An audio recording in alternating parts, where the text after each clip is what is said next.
Hello, good morning. This is Sri Ganesh IS. सो इस Ganesh IAS की एक सीरीज होगी जो श्री गणेश आईएएस की, जिसका हमारा मेन उद्देश्य होगा करंट अफेयर और कुछ जीएस के कोर्स होंगे. So it is just made for the revision purpose and I will take the source from the many different institutes. मतलब कि एक्सप्लेनेशन मेरा होगा, बट करंट अफेयर का कंटेंट जो होगा वो दृष्टि आईएएस का होगा. ठीक है. तो दृष्टि आईएएस का काफ़ी अच्छा ये लोग कंपाइलेशन दे रहे हैं, तो मैंने देखिए सबका तो मैच करता ही है एक दूसरे से. करंट अफेयर ऐसा कुछ तो है नहीं कोई हिंदू से उठाता है फिर वो विकिपीडिया से करके थोड़ा सा एक्सप्लेन कर देता है, या फिर किसी भी पेपर से उठाता है. बट उससे हमें मतलब नहीं है. हम स्टार्ट करेंगे अपना दृष्टि का करंट अफेयर, जो कि 13 जुलाई 2021 का है. ठीक है. तो इस करंट अफेयर्स की जो पहली कुछ बातें कही गई हैं, इसमें इंडिया की तिब्बत पॉलिसी के बारे में बात कही गई है. ठीक है. और गवर्नमेंट सिक्योरिटीज़ के बारे में बात की है, जो आरबीआई जो आपका रिटेल में जो दे रहा है, कुछ ये इंपॉर्टेंट पॉइंट्स हैं. उसके बाद से वियतनाम इंडिया का रिलेशनशिप को बताया गया है. ठीक है. और ऐसी दो तीन करंट अफेयर और हैं जो कि आपके लिए काफ़ी रिलेवेंट होते हैं. ठीक है. जिसमें एक और है कि राइट टू रिपेयर मूवमेंट भी एक है. तो इन सबको हम धीरे धीरे डिस्कस करेंगे. बट फर्स्ट ऑफ ऑल मैं बता दूं कि ये जो श्री गणेश आईएएस की जो ये मुहिम है, इसको हम बरकरार रखेंगे. और आशा करते हैं कि आप सबको वीडियो पसंद आएगा. तो please guys like and subscribe जरूर करिएगा, और इसे दूसरे तक अपने मित्रों तक भी पहुंचाइएगा. ठीक है. तो पहला जो हम टॉपिक स्टार्ट करते हैं, उस टॉपिक का नाम है इंडिया और तिब्बत की पॉलिसी. अब देखिए भाई, इंडिया और ये जो तिब्बत की पॉलिसी है, अगर इंडिया और तिब्बत की पॉलिसी की बात करते हैं तो इंडिया तिब्बत का इंडिया तिब्बत जो है रिलेशनशिप, और इंडिया जो चाइना की बात है, सॉरी थोड़ी इशू आ गई थी. यस. तो इंडिया और चाइना के बीच में जो हमेशा मेजर एक एक जो हॉस्टाइल रिलेशनशिप रहा है due because of the Tibet वगैरह को लेके. ठीक है. तो चाइना 1962 में इंडिया पे वॉर भी करता है.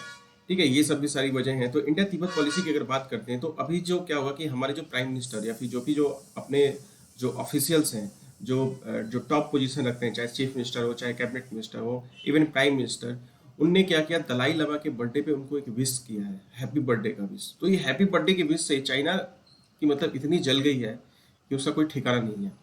ठीक है. तो दलाई लामा के इस हैप्पी बर्थडे विश से ही वो जल गया. और इंडिया भी क्या करता है, तिब्बत कार्ड खेलता है. तिब्बत कार्ड मतलब कि बार्गेनिंग करता है तिब्बत के नाम पे चाइना के साथ, कि यार देखो मैं तिब्बत का तो नाम हर जगह दूंगा. ठीक है. क्योंकि तिब्बत पहले ऑटोनोमस रीजन था, अब नाउ वो चाइना का पार्ट बन गया 1955 के बाद से. तो दलाई लामा को लेके ये काफ़ी एक स्ट्रगल रहा है.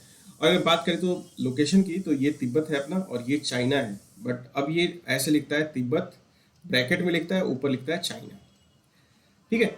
अब ये देखिए, अगर तिब्बत की बात करें तो ये अपना लाइन ऑफ एक्चुअल कंट्रोल है. उसके बाद से ये अक्साई चीन वाला जो एरिया है, ये भी चाइना ने ऑक्यूपाई कर रखा है. यहाँ जो ये सियाचिन वाला एरिया है, ठीक है, ये पाकिस्तान का था, बट इनने ये चाइना को बेच दिया था इन लोगों ने. पाकिस्तान मतलब भाड़े पे दिया है एक तरह से. वैसे पाकिस्तान को तो कोई भी यूज़ करता है, पाकिस्तान एक तरह से भाड़े वाली कंट्री ही है. ठीक है. भाड़े का ट्रक जैसे होता है वैसे ही पाकिस्तान का हाल है. ठीक है. तो बैकग्राउंड करते हैं इंडिया और तिब्बत की पॉलिसी के बारे में. अब देखो भाई कि लाइन ऑफ एक्चुअल कंट्रोल है, तो ये 3500 किलोमीटर तक फैला हुआ है. ठीक है. तिब्बत ऑटोनोमस रीजन में, और ये जुड़ता है. तो Tibet was India's actual neighbour. हम ऐसे में वो हमारा पुराना नेबर था. ठीक है. 1914 में क्या होता है, शिमला कन्वेंशन होता है ब्रिटिश इंडिया और तिब्बत के जो लीडर्स थे उस समय उनके बीच में. तो एक बाउंड्री डिफाइन की जाती है इंडिया और तिब्बत के बीच में. ठीक है. तो एक बाउंड्री डिफाइन कर दी जाती है. उसके बाद से चाइना का जिसको मैकमोहन लाइन कहते हैं, जो ये जो मैकमोहन थे, इन्होंने जाके वो लाइन मेजर किया था, इन्होंने दिया था कि इस तरह का एक लाइन होगा. ठीक है. तो उसके बाद से क्या होता है 1950 में, अब क्या होता क्या है कि चाइना का फुल एक्सेशन हो जाता है. ठीक है. और उस कन्वेंशन को कहता है मैकमोहन लाइन भाड़ में जाए, मुझे मतलब नहीं है. ठीक है. मैकमोहन वो कन्वेंशन को रिपोर्टिएटेड कर देता है. ठीक है. रिपोर्टिएटेड मतलब उसको अस्वीकार कर देता है. 1954 में इंडिया एक चाइना के साथ एग्रीमेंट करता है और एग्री करता है, तिब्बत को रिकॉग्नाइज करता है कि Tibet is the region of China. तो 1954 में हम इसको रिकॉग्निशन भी कर देते हैं. ये रिकॉग्निशन ही सबसे बड़ी गलती होती है. हम तो हिंदी चीनी भाई भाई करते थे, और बाद में वो चाइना तो भाई वो अलग ही निकल गया. ठीक है. और चाइना एक ऐसी कंट्री थी जिसको सबने मारा, लेकिन जब उसने 1962 में जब इंडिया को हरा दिया ना, तब उसका एक मोटिवेशन इतना हाई बढ़ गया कि now China is become the super power. ठीक है. सुपर पावर बन गया. तो जवाहरलाल नेहरू थे, उन्होंने क्या किया था, जब वहाँ पे अब जब चाइनीज जब तिब्बत में चले गए तो वो चाइना और तिब्बत का काफ़ी कन्फ्लिक्ट, उनके चाइनीज और तिब्बतियन के बीच में काफ़ी कन्फ्लिक्ट होता था, डे टू डे हॉस्टिलिटी, हाथापाई इस तरह की होते लगती और भी बहुत इशू हो गया। तो अब जवाहरलाल नेहरू ने क्या कहा कि तिब्बत रिफ्यूजीज होने लगे, जब भी क्राइसिस होता है रिफ्यूजी इंडिया की तरफ भी भागते हैं, जैसे बांग्लादेश के सारे रिफ्यूजी, म्यांमार के सारे रिफ्यूजी सब इंडिया की तरफ भागते लगते हैं, तो वैसे ही तिब्बत के भी रिफ्यूजी इंडिया में भागने लगे। तो हमारे नेहरू जी ने क्या किया, कहा कि आओ तुम्हें बनवास जो मिला है, एक्साइल मिला है, हम तुमको शरण देते हैं, जो रिफ्यूजी का हमने शरण दिया दलाई लामा को। इसको लेकर चाइना काफी अपसेट था, ठीक है। तो अब इंडिया कहता है कि आप देखो, ही इज अ स्पिरिचुअल लीडर, ठीक है, और वो टेररिस्ट कहते हैं चाइनीज, मतलब, है ना। और वो जो उनके पाकिस्तान के जो बंधु हैं, जो हाफिज सईद, वो सब स्पिरिचुअल लीडर हैं उनकी भाषा में, ठीक है ना। तो इस तरह की बात होती है। उसके बाद इंडिया ने क्या किया, अब देखो इंडिया ने अपना क्या करा कि शिफ्ट करा तिब्बतियन पॉलिसी में। उसने इंडिया ने ये कहा कि ऐसा है, अब बहुत हुआ है ना, अब हम तुम्हें अलग तरीके से यूज करेंगे, ठीक है। तो दलाई लामा को पब्लिकली एक्टिव हमने दिखाया कि दलाई लामा ये हैं। दलाई लामा को इंडिया को बड़े बड़े इवेंट में बुलाया, पार्टिसिपेट किया, चाइना को कहा कि जलना है तो जलिए आप। 2014 में क्या होता है, मोदी जी जो है प्राइम मिनिस्टर, उन्होंने इनवाइट किया Tibetan government in exile in India, head of the, कहा कि ऐसा है कि आओ आप हमारे यहाँ सेरेमनी में, आप हमारे चीफ गेस्ट, आप हमारे गेस्ट रहोगे, नॉट चीफ गेस्ट, आप हमारे गेस्ट रहोगे, ठीक है। तो उस समय लोजबांग सांगे थे, उनके सेरेमनी में आए हुए थे। 2019 में क्या होता है, दोबारा उन्होंने बुलाया नहीं, ठीक है, एक इनफॉर्मल समिट कराया था बिकॉज चाइना और इसके बीच में, ठीक है। फिर प्राइम मिनिस्टर विश किया दलाई लामा को 2013 के बाद पहली बार जब वो पीएम बने हैं। तो ये एक बहुत मेजर एक ऐसा इंटरनेशनल रिलेशन में आया है, तो एक हम शिफ्ट कर रहे हैं, हम सिंबॉलिकल बेस है, ठीक है। अब देखो भाई चैलेंजेस क्या हैं एसोसिएटेड विद, जब भी इंडिया और चाइना रिलेशन के बीच में, अगर इंडो चाइना रिलेशन के बीच में अगर आता है, साइनो चाइना अगर रिलेशन के बीच में आता है ये चीज़, तो हमें ये सब सारी टॉपिक तिब्बत को लेके थोड़ा सा दिखाना पड़ता है। तो तिब्बत का छोटा सा एक 5 से 6 लाइन का एक या 10 लाइन का अगर पूरा अगर हो तो मतलब उसमें इसको दिखाना होता है हमें आंसर में अपने। तो चैलेंज इन तिब्बतन डेमोग्राफी, सबसे बड़ा तिब्बतन की डेमोग्राफी में जो challenges associated with India approach to Tibetan policy, पहला ये है कि अब ये चाइना जो है प्रमोट कर रहा है कि चाइनीज को माइग्रेट करने के लिए तिब्बत में, और चाइना बहुत सारे मेजर प्रोजेक्ट्स जो है वहाँ पे एस्टेब्लिश कर रहा है तिब्बत में, ठीक है। मतलब तिब्बत को पूरा इंटीग्रेट करने की कोशिश कर रहा है, रेलवे लाइन बना रहा है, मतलब बड़े बड़े हाईवेज बना रहा है, सुपर हाईवेज बना रहा है, ठीक है, ब्रिजेस बना रहा है। उसके बाद से China is increasing separation of the Tibetan population links to the Dalai Lama and powering investment infrastructure projects in the region. कहने का मतलब ये है कि अब जो चाइना है इंक्रीज कर रहा है सेपरेशन को, तिब्बतन पॉपुलेशन को, कि लिंक खत्म कर, दलाई लामा ये भूल जाओ तुम लोग, पैसे की बात करो, पैसा चाहिए, पैसा गिव्स यू इंटायर हैप्पीनेस, ठीक है। स्पिरिचुअलिज्म वगैरह छोड़ो और हमारे साथ मिल जाओ। तिब्बतियंस भी अब एक दूसरे के मतलब अगेंस्ट भी हैं। गलवान वैली की जो क्लैश हुआ था, ठीक है, फिर चाइना ने क्या किया, तिब्बतियन मिलिशिया ग्रुप एक बना दिया। अब देखो क्या है कि दो पक्ष बन गया, मतलब दो ग्रुप बन गया तिब्बत में ही, एक जो चाइनीज को सपोर्ट करता है, एक जो इंडिया को सपोर्ट करता है। अब ये आपस में इनकी भी हॉस्टिलिटी होती रहती है ना। तो ये भी एक प्रॉब्लम है।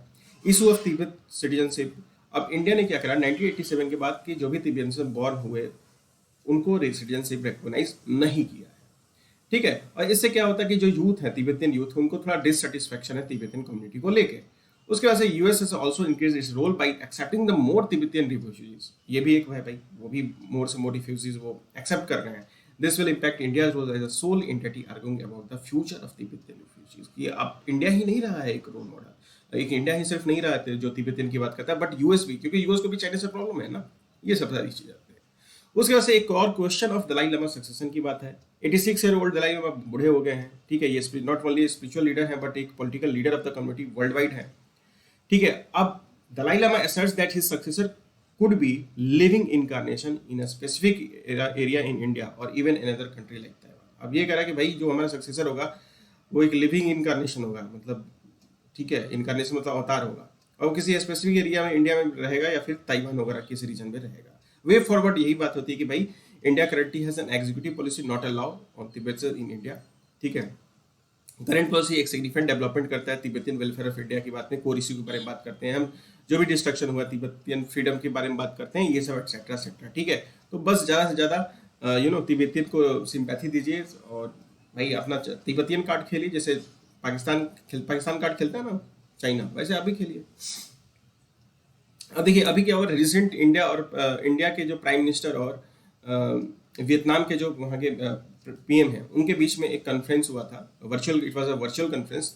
उसके बाद से एक मेजर डिसीजन लिया गया है इंडिया और वियतनाम के रिलेशनशिप के बारे में। अब देखो भाई, चाइना और वियतनाम का पंगा होता है, तो जिस कंट्री से जिसका पंगा हुआ तो वो भाई हो जाता है इंडिया का और यूएस का। तो चाइना का दुश्मन मतलब दुश्मन का दुश्मन, ठीक है, अपना दोस्त होता है, ऐसे टाइप का, है ना। तो इस तरह की कंडीशन होती है यहाँ पे। तो वियतनाम का एक first honorary consul general in India एक बनाता है, first honorary consul general India. और ये जो करेगा क्या, ये प्रमोट करेगा trade, economics, investment, tourism, education and cultural cooperation between the Vietnam and the state of Karnataka. ये याद रखना, स्टेट ऑफ कर्नाटका के बीच में ये हुआ है, ठीक है। और इसका जो कौंसल खुला गया है ये बेंगलोर में खुला गया है। और जो एनएस श्रीनिवास है मूर्ति, ठीक है, इनको अपॉइंट किया गया है honorary council general of Vietnam for Karnataka, ठीक है जी। तो ये एक याद रखना है, एनएस श्रीनिवासन मूर्ति, ठीक है। इनके बारे में आपको पता ही होगा, ये कौन है, इन्फोसिस के बहुत बड़े, है ना, खिलाड़ी आदमी, ठीक है। He is a first honorary council, और ये भी याद रखिए फर्स्ट ऑनरी।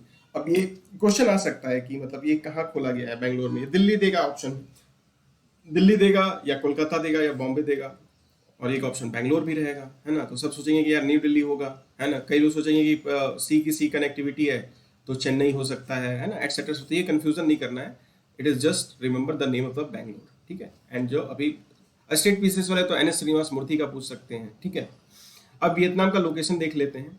वियतनाम एक्चुअली ये जो सदर्न ईस्ट एशिया का पार्ट है, और ये इसकी कैपिटल हनोई है, ठीक है, ये यहाँ पे है।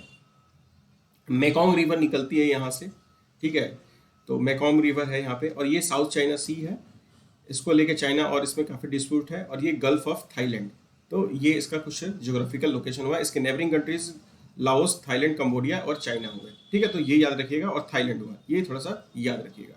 तो इंडिया वियतनाम रिलेशंस की बात करते हैं, तो अगर बात करते हैं तो हमारा कल्चरल रिलेशन रहा है सेकंड सेंचुरी से, इकोनॉमिक्स और ट्रेड लिंक्स काफ़ी रहे हैं। उसके बाद से इंडिया 2022 में 50वां एनिवर्सरी मनाएगा अपना diplomatic relations between the India and Vietnam. उसके बाद से दोनों एंटी इंपेरियलिस्ट स्ट्रगल, मतलब कि जो कॉलोनियल रूल था उसके अगेंस्ट फाइट किए थे, ठीक है।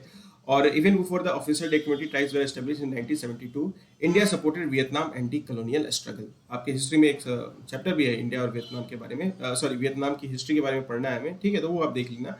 फिर से कोल्ड वार में भी इंडिया ने काफ़ी सपोर्ट किया था हानोई का 4 पॉइंट्स का, ठीक है, जो कि वियतनाम कन्फ्लिक्ट को रिजल्व करा। वो अमेरिका गया था, वहाँ कई सालों तक लड़ाई करा वियतनाम में। वो रैम्बो मूवी आपने देखी होगी ना, वो वियतनाम के बेस पे बनाई गई है, रैम्बो, ठीक है। इंडिया ऑल्सो सपोर्टेड वियतनाम को सपोर्ट किया था ड्यूरिंग द कैम्पुचिया क्राइसिस। ये कम्बोडिया और वियतनाम के बीच में जब वॉर चल रहा था तो इंडिया ने सपोर्ट किया था वियतनाम का। फिर से लुक ईस्ट पॉलिसी का एक बहुत बड़ा हिस्सा है हमारा वियतनाम। उसके वजह से 2014 में लुक ईस्ट एसी हमने पॉलिसी को थोड़ा और एक्सपेंड करके कहा कि एक्ट ईस्ट पॉलिसी, अब सिर्फ देखो नहीं करो, है ना। दिस मीनिंग मीन्स कि नॉट ओनली देखना बट ओनली करना। उसके बाद से हम एक कॉम्प्रिहेंसिव स्ट्रेटेजिक पार्टनरशिप बढ़ाते हैं, क्योंकि साउथ चाइना सी में चाइना का रोल काफ़ी बढ़ते जा रहा है। और ये जो क्या कहते हैं, जो ओपन जो सी की एक जो सपना है कि सबके लिए ओपन सी रहेगा, तो इसके लिए चाइना का एग्रेशन काफ़ी बढ़ा है, इवन इंडियन पैसिफिक रीजन में बढ़ रहा है, साउथ चाइना सी में बढ़ा है। तो इसके लिए लेके हमने कहा कि एक सिक्योरिटी चैलेंज को देखते हुए हमने एक स्ट्रेटेजिक पार्टनरशिप की है 2016 में, ठीक है। तो उसको कहते हैं कम्प्रिहेंसिव स्ट्रेटेजिक पार्टनरशिप। तो वो इंडिया कहा कि हम तुम्हारी सिक्योरिटी में भी खड़े रहेंगे, ठीक है। डिफेंस कॉपरेशन है, हम बहुत सारा उनको अपना डिफेंस इक्विपमेंट सेल करते हैं, जैसे लार्ज पेट्रोल वेसल्स हो गया, ब्रह्मोस शॉर्ट क्रूज मिसाइल हो गया, ठीक है। उसके बाद से हम ट्रेनिंग देते हैं वियतनाम आर्म फोर्सेस को, ठीक है, लाइक किलो क्लास सबमरीन और सुखोई एयरक्राफ्ट में हम ट्रेनिंग भी दे रहे हैं उनको, ठीक है। मिलिट्री एक्सरसाइज हमने किया, विनबैक्स, आईएन, वीपीएन और ये बेलट, ये सब हमारा कुछ मिलिट्री एक्सरसाइज है, इसको थोड़ा देख लेना।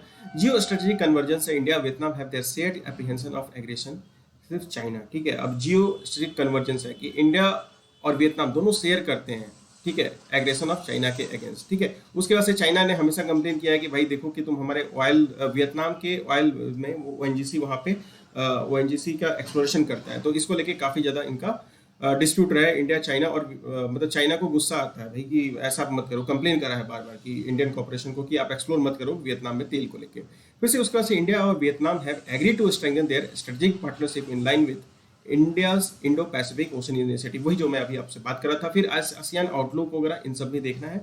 रीजनल कॉपरेशन की बात करता है। उसके वजह से इंडिया वियतनाम क्लोजली कॉपरेट करते हैं एक दूसरे को रीजनल फोरम में, लाइक आसियान हुआ, ईस्ट एशिया समिट हुआ, मेकॉन्ग गंगा कॉर्पोरेशन हुआ, ये काफी सारा फैक्चुअल डेटा है, एक बार पढ़ लीजिएगा। Vietnam has supported India's wish to become a permanent member of UN Security Council. ठीक है, वियतनाम हमेशा कहता है कि हम इंडिया को हम बोलते हैं कि भाई यूएनएससी में शामिल हो, तो वियतनाम का एक हमारा कॉपरेशन है यूएनएससी के वोट में। इवन जो एपेक है, जो एशिया पैसिफिक इकोनॉमिक कॉपरेशन में, उसको भी वियतनाम काफी इंडिया के फेवर में आता है। इकोनॉमिक कॉपरेशन की बात करें तो ट्रेड एंड इकोनॉमिक रिलेशनशिप हमारा एक म्यूचुअल बेनिफिट ये काफी बढ़ते जा रहा है। ASEAN India trade free agreement की हमने साइन की थी। India is now among the top 10 trading partners of Vietnam है। ठीक है, उसके बाद से हमने इंडिया ने इन्वेस्ट किया है development and capacity assistant for Vietnam through quick impact projects, like आपका area of water resource management हो गया, वियतनाम मेकॉन्ग डेल्टा रीजन हो गया, सस्टेनेबल डेवलपमेंट हो गया, और उस गोल्स हो गया, और उसके साथ में डिजिटल कनेक्टिविटी के बारे में हम बात करते हैं। तो इंडिया के काफी एक प्रोमिनेंट रोल रहा है एक वियतनाम के डेवलपमेंट में, वियतनाम को कैसे कॉपरेट किया जाए। साइंस एंड टेक्नोलॉजी कॉपरेशन भी इंडिया का काफी अच्छा रहा है, उसमें इंडिया और वियतनाम साइन करा है कि free framework agreement on the cooperation in exploration and uses of outer space, कि हम स्पेस देंगे। इंडिया का स्पेस ना काफी काफी मतलब चीपर भी है, एंड साथ में काफी कॉस्ट इफेक्टिव है, एंड एक एक कहते हैं कि एक नया अल्टरनेटिव है नासा के बाद। इसरो, चाइना जैसे अभी क्या है कि मतलब पूरे इसमें आपका रॉस्कोमॉस है, चाइना है, जाक्सा है, ये सब एजेंसी है। तो एक इंडिया का इसरो का भी रोल है, जो कि कमर्शियल लेवल पे हम अपने स्पेस के जो टेक्नोलॉजी है उसको हम सेल कर सकते हैं for the only for the but the peaceful purposes. IT cooperation कर सकते हैं, साइबर सिक्योरिटी में बता देगा। उसके बाद से uses of atomic energy for peaceful purpose. अब देखो भाई, ये बड़ा इंपॉर्टेंट लाइन है ना। एटॉमिक एनर्जी तो मे भी कहीं न्यूक्लियर वेपन वगैरह का कहीं अगर फार्मूला अगर मिल गया वियतनाम को, तो फिर तो वो चाइना को बर्बाद ही कर देगा, रोज धमकाएगा, कि जैसे कैसे नॉर्थ कोरिया धमकाता है सबको, मे बी। बट हम यहाँ पे पीसफुल पर्पस बात कर रहे हैं, बट कहीं वो ईरान वाला कहीं खेल ना हो जाए, ये तो खैर बात की बात है। बांग्लादेश के साथ भी इंडिया का काफी एटॉमिक एनर्जी का पीसफुल पर्पस हुआ है। ठीक है, फिर से Vietnam has been large recipient of training programs under the Indian technical economic corporation के बीच में। फिर से एक हमारा एक प्रपोजल है to set up center for satellite tracking and data reception and imaging facility in Vietnam under ASEAN India corporation में हम उसको देंगे। वे फॉरवर्ड की कोऑर्डिनेशन करो ग्लोबल लेवल पे, स्ट्रेटेजिक चैलेंज जो भी इंडो पैसिफिक रीजन में है, जो पोज बाय चाइना, तो India and Vietnam should work in close coordination, काम करिए मल्टी इंस्टीट्यूशन में, such as UN Security Council में, यहाँ पे where both India and Vietnam are elected to be non permanent members in, जहां अभी दोनों के दोनों हैं। ये भी एक बहुत मतलब इंपॉर्टेंट ट्रेंड है, इंडिया और वियतनाम दोनों अभी नॉन परमानेंट मेंबर हैं 2021 में यूएनएससी के। ठीक है, तो ये भी एक याद रखने वाली बात है। रीजनल लेवल पे अगर बात करें तो वियतनाम रोल इन आसियान में make it easier for India and ASEAN to cooperate more on regional securities issues. Some of the big powers within the ASEAN, like Indonesia, are also likely to take a stronger position against China, given its aggressive posture in South China Sea.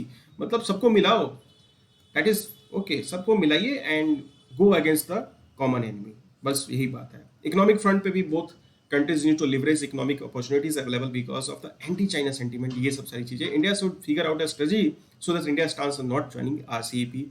ये सब भी मतलब India को figure out करना है कि जो भी स्ट्रेटजी होगी, भाई आरसीईपी अपने ज्वाइन नहीं किया तो कुछ आप अल्टरनेटिव दीजिए, फिर से एक्सपेडिएट करिए डिफेंस डील्स को। ठीक है, नेगोशिएशंस किया, फाइनलाइज किया, डिफेंस डील दीजिए वियतनाम को जो मांगे वो। ठीक है, ब्रह्मोस वगैरह बढ़ाइए, अग्नि वग्नि दीजिए उनको।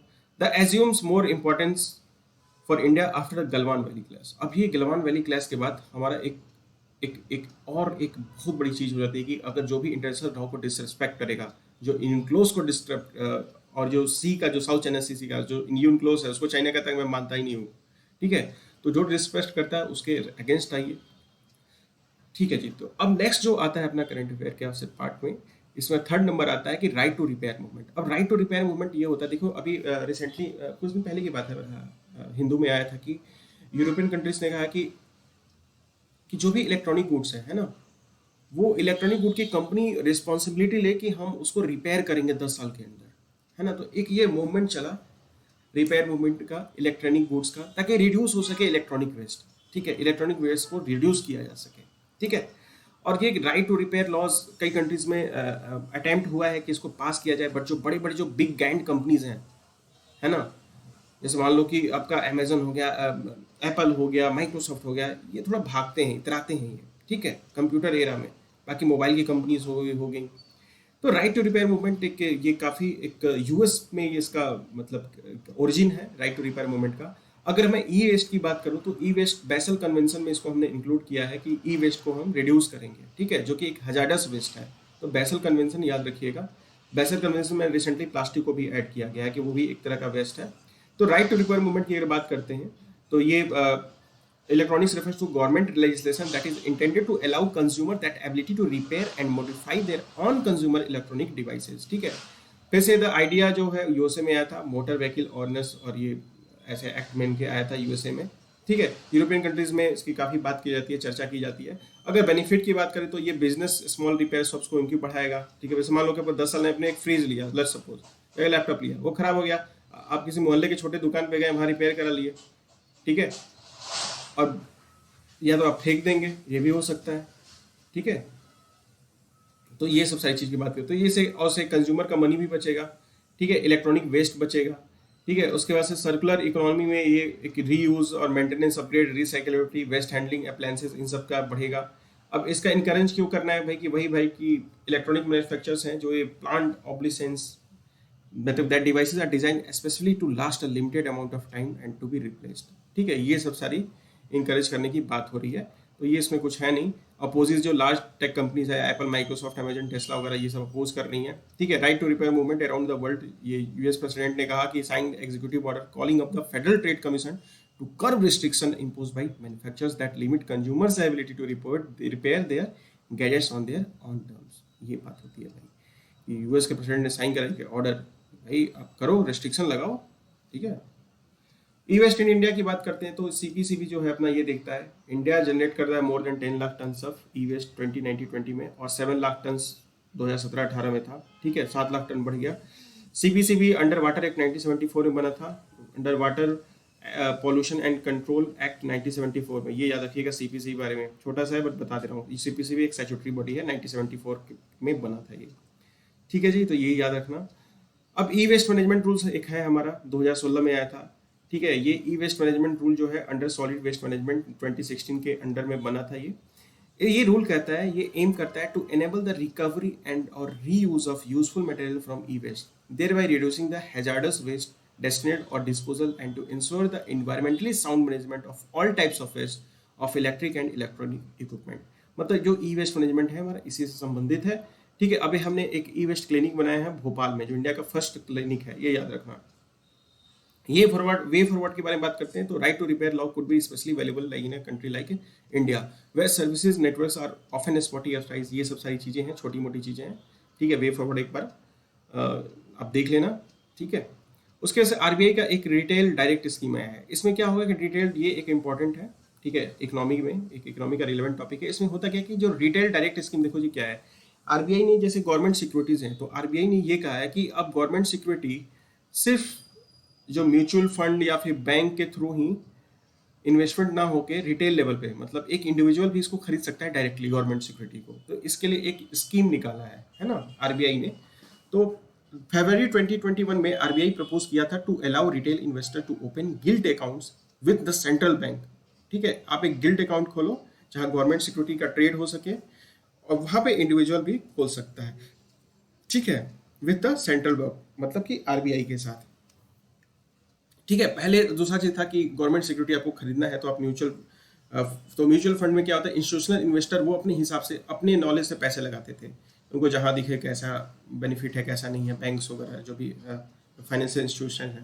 लेकिन अब इंडिविजुअल लेवल पे भी कह दिया कि गवर्नमेंट सिक्योरिटीज आप खरीद सकते हो। गवर्नमेंट सिक्योरिटी जैसे सपोज करो 100 रुपये की गवर्नमेंट सिक्योरिटीज है, गवर्नमेंट इसको 95 रुपये में बेचती है और फिर इसको वापस 100 रुपये में ही ले लेती है फेस वैल्यू पे, ठीक है। तो इसमें 5 रुपये किसको फायदा होता है, जो इसमें इन्वेस्ट करता है, इन्वेस्टर को फायदा होता है। यही होता है गवर्नमेंट सिक्योरिटी, ठीक है। गवर्नमेंट सिक्योरिटी ये होता है कि गवर्नमेंट जैसे मार्केट से लोन लेती है, ठीक है, मार्केट से पैसा उठाती है, ठीक है, और अपने जो मेजर प्रोजेक्ट्स हैं उस पर इन्वेस्टमेंट करती है, ठीक है जी।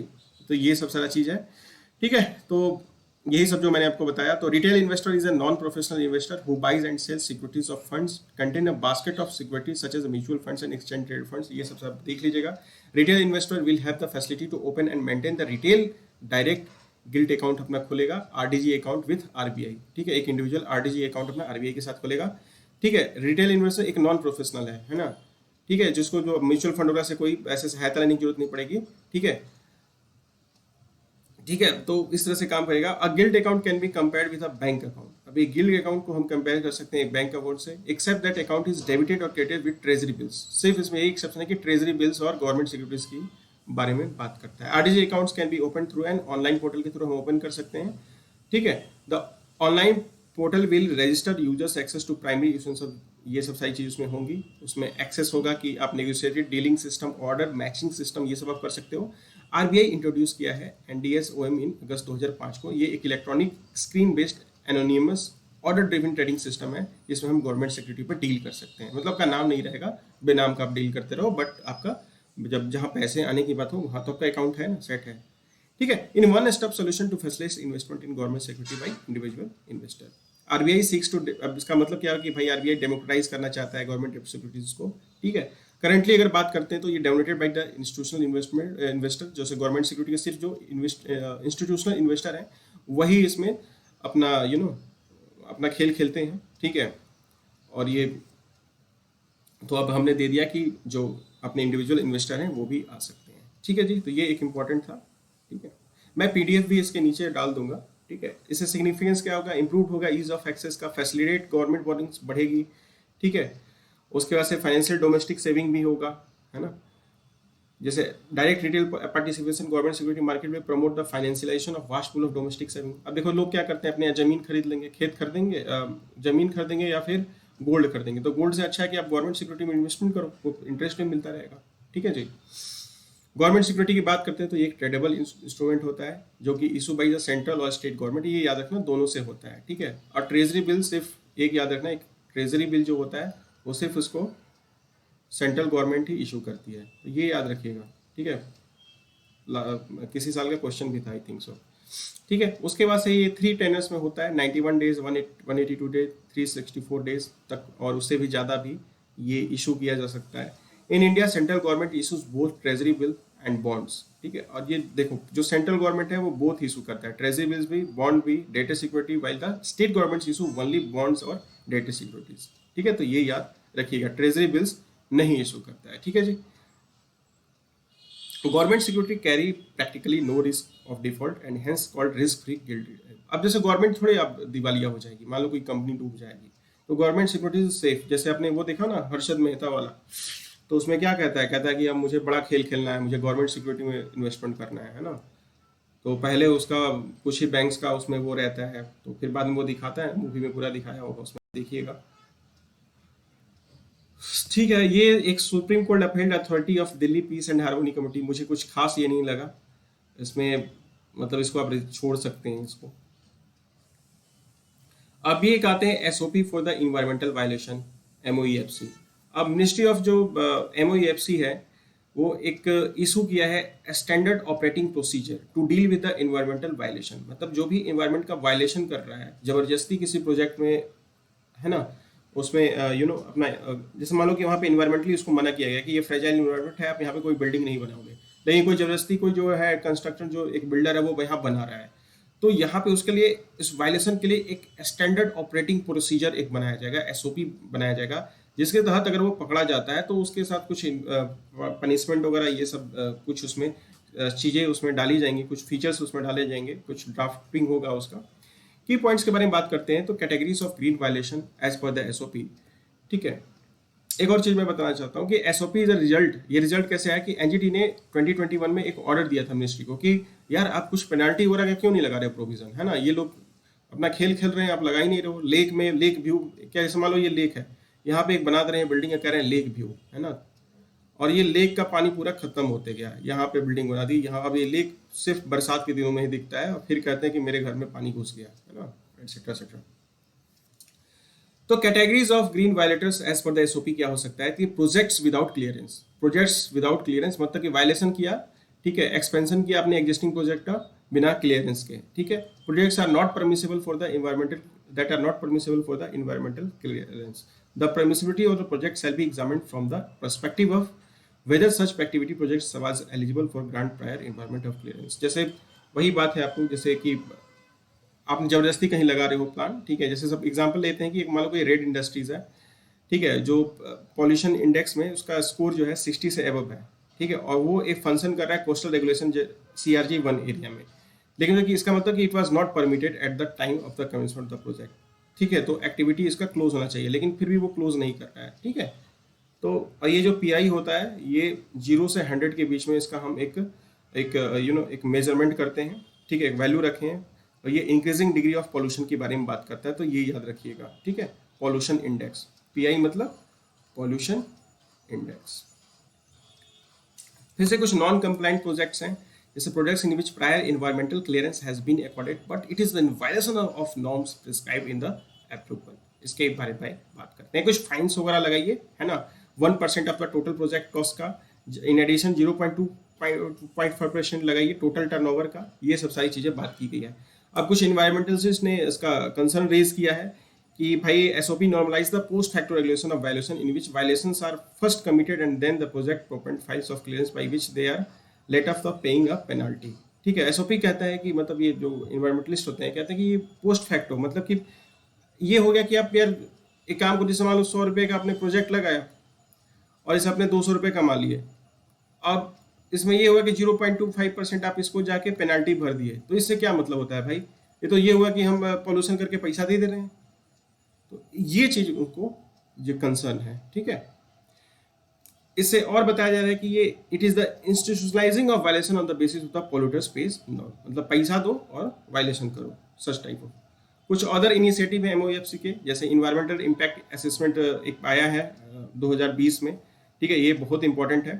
ठीक है, और इसके बारे में कभी मैं बता दूंगा, जो भी मेजर अभी आए हैं आपके, उसमें with in the intention of replacing, जो उसमें रिप्लेस किया 2006 वाले को under the environmental protection act 1986। 2017 में मिनिस्ट्री ने 6 month amnesty scheme on penalising green violation which was later extended. एक और इनिशिएट किया 6 month amnesty scheme on penalising green violation. जो भी ग्रीन वायलेशन करे उसको भाई आप देखो। अगर इन्वायरमेंट इम्पैक्ट असेसमेंट की बात करते हैं तो यूएनईपी डिफाइंस करता है ये क्या। इन्वायरमेंट इम्पैक्ट असेसमेंट का मतलब ये होता है कि सपोज करिए कि कोई प्रोजेक्ट से इन्वायरमेंट पे क्या इम्पैक्ट होता है, तो उसको प्रोजेक्ट लगाने से पहले आप उसको एसेस करिए, असेसमेंट करिए क्या क्या नुकसान होता है। अगर अच्छे से कर दिए, ठीक है, अगर ऑनेस्टली कर दिए, ट्रांसपेरेंसी के साथ कर दिए, तो भाई जो भी गड़बड़ प्रोजेक्ट होगा वो तो नहीं लग पाएगा। लेकिन अब क्या है कि ऑफिशियल्स भी इसमें कुछ गड़बड़ी करते हैं। ठीक है, उसके वजह से कुछ और प्रेशर होता है, पॉलिटिकल प्रेशर। तो it aims to predict environmental impacts at an early stage in project planning and design. ठीक है, आप उसमें हम अर्ली इम्पैक्ट्स देखते हैं। ठीक है, रिड्यूस एडवर्स इम्पैक्ट्स हो सकता है, सेफ प्रोजेक्ट्स किस तरह से हो, लोकल इन्वायरमेंट को क्या से नुकसान हो सकता है, ये डिसीजन मेकर के लिए एक ऑप्शन मिल जाता है। ठीक है, the environmental impact assessment is एक स्टैट्यूटरी बैक है, स्टैट्यूटरी से हमने बैक किया है ईपीए एक्ट 1986 से। इसका इम्पैक्ट क्या हो सकता है? कॉस्ट इफेक्टिव मेथड होगा टू एलिमिनेट और minimize the adverse impact of development project. जैसे मान लो आपने लगा दिया, फिर 50 साल बाद पता चला कि वो पूरा एरिया पानी खत्म। जैसे सपोज आपने एक पेप्सी का प्रोजेक्ट लगाया और पेप्सी के प्रोजेक्ट ने क्या किया, पूरे पानी को ही खत्म कर दिया उस एरिया का। जैसे राजस्थान में आप पेप्सी का प्रोजेक्ट लगा सकते हो क्या? खासकर जोधपुर वाले एरिया, बीकानेर वाले एरिया, तो ऐसे ही वहाँ वाटर डेफिशिएंसी पता चला पानी ही खत्म हो गया। ठीक है ना, तो ये सब सारी चीजें हो गई। Enables the decision makers to analyze the effect of development activities on the environment. ठीक है, ये सब सारी चीजें। इनकरेज द एडेप्टेशन, जैसे मान लो आप डैम भी बना रहे हो, डैम से क्या क्या प्रॉब्लम हो सकती है, उसका इन्वायरमेंट इम्पैक्ट असेसमेंट हुआ। जैसे मान लो कि कोस्टल एरिया है, वहाँ पर आप होटल बना रहे हो, तो कोई वहाँ का उसका इन्वायरमेंटल इम्पैक्ट असेसमेंट हुआ कि नहीं हुआ, ये सब सारी चीजें होगी। एनजीटी के बारे में बात करूँ, ये बहुत एक फेमस टर्म होता है एनजीटी। ठीक है, ये स्पेशलाइज्ड बॉडी है जो सेटअप हुआ था एनजीटी एक्ट 2010 में for effective and expeditious disposal of cases relating to environmental protection and conservation of forest and other natural resources. ये याद रखिएगा। इंडिया एक थर्ड कंट्री है जहां पे एनजीटी लाइक बॉडी है। एक से पहले ऑस्ट्रेलिया और न्यूजीलैंड में मात्र था, मतलब 3 कंट्री हैं जिसके पास एनजीटी टाइप बॉडी है। ठीक है, और ये NGT is mandated to make disposal of application और appeals finally with in the 6 month, मतलब 6 मंथ के अंदर इनको अपना काम कर देना है, डिस्पोजल कर देना है एप्लीकेशन का। जो भी प्रॉब्लम है 6 महीने के अंदर उसको फिनिश करो भाई। ठीक है, तभी तो अलग से इसका एक ट्राइब्यूनल ही बना दिया, वरना सुप्रीम कोर्ट में लड़ते रहते 10,000 साल तक। NGT has 5 places of sitting. एक न्यू दिल्ली में है प्रिंसिपल प्लेस, और इसके बाकी भोपाल, पूना, कोलकाता, चेन्नई। अभी देखो इसके लिए एक अभी इशू आया था, 1 हफ्ते के पहले की बात है। उसमें एनजीटी का जो दिल्ली वाला कहा है कि मैं सुपीरियर हूँ। ठीक है, मेरा डिसीजन पहले होगा, उसके बाद ये चेन्नई और कोलकाता वाला को होगा। मतलब कि सपोज करिए कि एक इशू दिल्ली ने पास किया, एक कोई आपका एक ऑर्डर जो आपका चेन्नई ने पास किया। अब दोनों के ऑर्डर पे कन्फ्लिक्ट हो रहा है, तो दिल्ली वाला बोला कि I am the head, like supreme court type का, है ना, कि मेरा डिसीजन तुम्हारे पे, ठीक है, तुम्हारा डिसीजन हट जाएगा, मेरा डिसीजन रिप्लेस कर देगा तुम्हारा डिसीजन, ठीक है। मतलब उसमें दिल्ली को आगे किया जाएगा, दिल्ली वाले जजमेंट को। चेन्नई वाले को कहा कि तुम नहीं अपना कर सकते हो, ठीक है, मैं आई एम द सुपेरियर, ठीक है जी। तो ये आज का करंट अफेयर था। गाइस प्लीज बताइएगा कैसा करंट अफेयर लगा। मैं कोशिश कर रहा हूँ शॉर्ट से शॉर्ट में कंप्लीट करने का, ठीक है। अगर अगर आप सुन भी लेते हैं, ठीक है, आप कहीं भी सुन लीजिए, ट्रैवल के टाइम में सुन लीजिए या फिर कहीं भी सुन लीजिए, तो काफ़ी बेनिफिशियल होगा। एक तो पता तो लग जाएगा क्या क्या चीज़ें हुई हैं, है ना। तो उसके बाद से पॉलिटी की भी वीडियो डाले, मैं सोच रहा हूँ डालने का। काफ़ी सारे फ्रेंड्स लोग कह रहे थे कि पॉलिटी की वीडियोस आप मुझे बता दो, तो मैंने सोचा क्यों ना वीडियो हुई एक डाल दी जाए पॉलिटी की। तो श्री गणेश आईएएस की ये एक पहल है कि आप सबको करंट अफेयर और जीएस के कुछ सब्जेक्ट्स जैसे हो सके वैसे प्रोवाइड किया जाए।